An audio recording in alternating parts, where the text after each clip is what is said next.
तो ये देख रहे हैं कितने सारी गंदगी, कितने सारे पत्ते जो हैं वो निकले हैं। अब ये मेरे हाथ में आप जितना पत्ते और ये इतनी गंदगी देख रहे हैं ना, इतना मतलब आपके एसी सिस्टम में कांड करने के लिए बहुत ज़्यादा है, बहुत ज़्यादा। मतलब इससे आधा भी होगा तब भी वो नुकसान कर देता है। बहुत ज़्यादा पत्ते ये निकले हैं। और ये निकले कहाँ से हैं, मैं आपको एसी फिल्टर निकाल के दिखाता हूँ अपना। जो आपकी कूलिंग कॉइल होती है, एसी फिल्टर की जो हाउसिंग होती है, उसमें आपका एसी फिल्टर लगा रहता है। एसी फिल्टर को आपको रेगुलरली क्लीन करना चाहिए। उसको मैं दिखाता हूँ आपको हाउसिंग को, तो ये पूरा पत्तों से भरी पड़ी है। तो ये बहुत ज़्यादा नुकसान क्रिएट करती है आपकी गाड़ी में। तो होता क्या है ना कि जब बड़े बड़े उस्ताद होते हैं वो भी कच्चा खा जाते हैं। ज़्यादा ज्ञान जो होता है ना, ज़्यादा नॉलेज हो जाना, वो भी दिक्कत करता है। और वही मेरे साथ हुआ है। हुआ क्या था कि मेरे एसी वेंट्स में से, यहाँ में से एयर फ्लो एक तो कम आ रहा था। एयर फ्लो कम आने के साथ साथ में गाड़ी कूलिंग नहीं कर रही थी सही से। मैं बोला यार एसी एकदम मैं चकाचक रखता हूँ, एक एसी तो है जिसके ऊपर में मेरी अच्छी पकड़ है।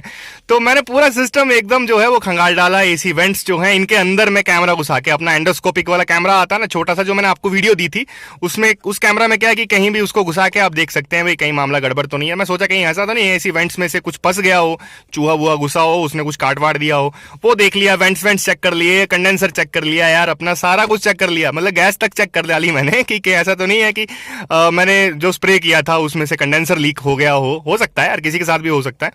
तो कहीं ऐसा तो नहीं है कंडेंसर लीक कर गया हो, गैस कम हो गई हो। सब ओके, एकदम मस्त फर्स्ट क्लास, सब कुछ ठीक था। और लास्ट में इसीलिए बोला जाता है कि जब भी कोई भी डायग्नोसिस शुरू करिए, बेसिक से शुरू करिए, शुरुआत से शुरू करिए। और बेसिक क्या बोलता था यहाँ पे, सबसे पहले आपको अपना एसी फिल्टर चेक करना है। वही मैंने नहीं किया। क्यों नहीं किया, कारण क्या था, कई बार हम मन में ये लेके बैठ जाते हैं यार कि बिल्कुल नया था मेरा एसी फिल्टर, एकदम बिल्कुल नया डाला था मैंने। आपको पता ही है, अभी जस्ट रिसेंट में आपको इंस्टॉलेशन की वीडियो भी देता रहता हूँ साथ साथ में। तो एसी फिल्टर मैंने इंस्टॉल किया था अपनी गाड़ी में, उसके बाद में गर्मियों का सीजन आया नहीं था, तो मैंने अभी चलाई है अपनी गाड़ी। और क्या होता है ना, वही कांड होते हैं जहां पे हमारे को उम्मीद नहीं होती, कश्ती वहीं डूबती है जहां पानी कम होता है। तो जब भी आपको लेस एयर की समस्या है, आपके मतलब वेंट्स में से एयर एक तो फ्लो कम हो जाए, फ्लो कम होने के साथ साथ में आपको लगे कि हॉट एयर भी आ रही है, आपका सिस्टम एकदम ओके है, फर्स्ट क्लास है, आपको सबसे पहले आपका एसी फिल्टर चेक करना है कहीं चोक तो नहीं है। दूसरा आपको कूलिंग कॉइल चेक करनी है, वो तो चोक नहीं है।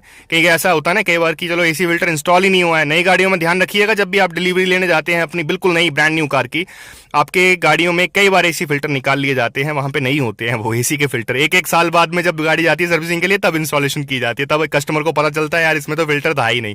ठीक है, तो सबसे जरूरी चीज आपका एसी का फिल्टर। उसके बाद में एसी के फिल्टर के नुकसान मैंने आपको बताई दिए, दो सबसे मेजर, एयर फ्लो का कम होना, ठंडी हवा का कम आना, और ज्यादा अगर चोक हो जाता है एसी फिल्टर या कूलिंग कॉइल, साथ में वहां पे बर्फ जमने की भी समस्या हो जाती है, क्योंकि कंडेंसेशन की वजह से वहां पे वाटर ड्रॉपलेट्स तो बन रहे हैं बट इवेपोरेशन नहीं हो रही। क्यों नहीं हो रही, क्योंकि एयर फ्लो वहां पे है ही नहीं, तो वहां पे बर्फ जमने की भी समस्या शुरू हो जाती है, कूलिंग कॉइल के ऊपर में नुकसान होना शुरू हो जाते हैं।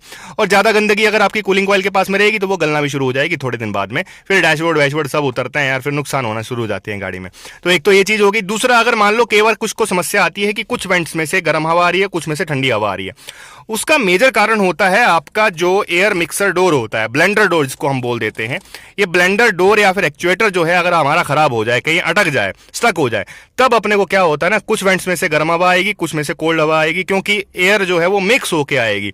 आपकी जो गर्म हवा और ठंडी हवा दोनों मिक्स होके आएंगी, तो आपको लगेगा कूलिंग भी कम है, और कुछ वेंट्स में से गर्म, कुछ वेंट्स में से ठंडी हवा आएगी। बट यहां पे जानना ये जरूरी है कि बेसिक से हमेशा शुरू करिए, कभी भी शुरुआत करिए बेसिक से करिए। साथ में ही आपका जो सर्विसिंग होती है उसमें एसी की कुछ खास नहीं होता। कंडेंसर आपका पानी से एकदम बढ़िया करके फर्स्ट क्लास धो दिया जाता है, एसी फिल्टर आपका जो है क्लीन कर दिया जाता है, गैस आपकी चेक कर ली जाती है भाई सही है कि नहीं है। साथ में आपका थोड़ा वो साफ सफाई होती है, मतलब एसी सिस्टम में साफ सफाई ही जरूरी है, क्योंकि आपका एसी सिस्टम एकदम सील्ड पैक है। तो मैं आपको फिल्टर की कंडीशन दिखाता हूं, साथ में आपको ये दिखाता हूं कि उसको मैंने अभी फिलहाल सही कैसे किया है।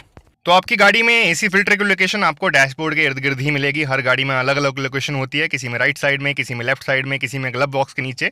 तो यहाँ पे इसमें एसी फिल्टर जो है उसकी लोकेशन राइट साइड में है, मतलब ड्राइवर साइड में। और ये फिल्टर ऑलरेडी खैर लगा है, उसके बावजूद भी आप देखेंगे कि जैसे ही मैं इसको निकालने वाला हूँ तो पत्ते आपको छोटे छोटे दिखाई दे रहे होंगे। तो ये गाड़ी जो है वो नॉर्मली जो है एक पेड़ के नीचे खड़ी रहती है, और वहाँ पे जो पत्ते वगैरह होते हैं इसके आगे काउल टॉप पे जाके गिरते हैं, और वो सारे पत्ते जो हैं वो एकोमोडेट हो चुके हैं यहाँ पे एसी फिल्टर की हाउसिंग के अंदर में, मतलब आपका कूलिंग कॉइल के पास में। तो ये सारा देख रहे हैं, इतना कचरा जब होगा आपके एसी सिस्टम में, तब गाड़ी कहाँ से कूलिंग करेगी, नहीं कर पाएगी। तो इसलिए आपका एसी फिल्टर जो है उसको रेगुलरली क्लीन कर लेना चाहिए, भले ही आप मतलब उसको एकदम नया डलवा के लाए हैं उसके बावजूद भी। तो कूलिंग कॉइल जो होती है वो इन्हीं वजह से डैमेज होती है। जब ये पत्ते वगैरह जब यहाँ पे डैम्पनिंग हो जाएगी, आपको पता है कि कूलिंग कॉइल ठंडी होती है, कंडेंसेशन की वजह से वहाँ पे वाटर ड्रॉपलेट्स फॉर्म होते हैं, मिट्टी भी आएगी पत्तों के साथ में, और वहाँ पे जंग लगना शुरू हो जाएगा कूलिंग कॉइल में, और उसके बाद में वो आपकी गल जाएगी, मतलब डैमेज हो जाएगी। तो फिर बाद में डैशबोर्ड खुलता है, डैशबोर्ड खुलने के जो है वो खर्चे लंबे होते हैं, डैशबोर्ड की ही लेबर लगभग 2000 रुपये ले ली जाती है खोलने की। तो देख रहे हैं अभी बहुत कम पत्ते मैंने इसमें से निकाले हैं, और अंदर में जितना मैं साफ़ सफाई कर सकता हूँ उतना मैं करूँगा अभी। और जो कुकर का, हमारा जो प्रेशर कुकर होता है घर में, उसको साफ़ करने के लिए ना एक लंबी सी मतलब जो स्टिक टाइप की आती है, इसमें जो ब्रश लगा होता है आगे, ये थोड़ा सॉफ्ट होता है। तो प्रेशर कुकर के जो क्लीनिंग वाला है, इसको मैं उधार मांग के लाया हूँ, आप जानते ही हैं किससे। तो इससे जो है वो अभी सफाई कर रहा हूँ, और ये बहुत अच्छा क्लीन करता है। इसके जो ब्रिस्टल्स होते हैं वो इतने तेज नहीं होते हैं, मतलब ख़राब नहीं करते हैं जनरली। बस आपको ध्यान ये रखना है कि कूलिंग कॉइल डैमेज नहीं करनी है। देख रहे हैं कितना बड़ा पहाड़ खड़ा हो गया दोबारा से यहाँ पे पत्तों का। तो इतना सारा जब डेब्रीज आपके एसी सिस्टम के अंदर रहेगी, तो ऑब्वियस सी बात है वहाँ पे आपको हॉट एयर आने वाली है, और साथ में गाड़ी आपकी माइलेज भी कम देगी, क्योंकि आपको लगेगा यार कूल नहीं कर रहा है, कूल नहीं कर रहा है, एसी चलता ही रहेगा आपका। और कई बार बर्फ जमने के भी ये चांसेस हो जाते हैं कूलिंग कॉइल के अंदर में, क्योंकि एयर फ्लो हो ही नहीं रहा है वहाँ से, है ना। तो कूलिंग कॉइल के ऊपर बर्फ भी जम सकती है। तो ये इतने सारे पत्ते अभी तक मैं निकाले हैं, और पूरा क्लीन करूंगा। क्लीन करने के बाद में फिर से दोबारा से इसमें एसी फिल्टर मैं इंस्टॉल कर दूंगा नया, अगर खराब हो चुका है ज़्यादा तो, और नहीं तो झाड़ झूड़ के आप इसको कर सकते हैं। तो ये मुट्ठी भर आपको लग रहे हैं देखने में, पर इतने ज़्यादा पत्ते जो है ना बहुत ज़्यादा नुकसान क्रिएट करते हैं। तो आशा करता हूँ छोटी सी वीडियो आपको पसंद आई होगी। मेरी वीडियोस को लाइक करने के लिए, चैनल को सब्सक्राइब करने के लिए बहुत बहुत धन्यवाद। मिलते हैं एक अच्छी सी वीडियो में, तब तक के लिए जय हिंद, जय भारत।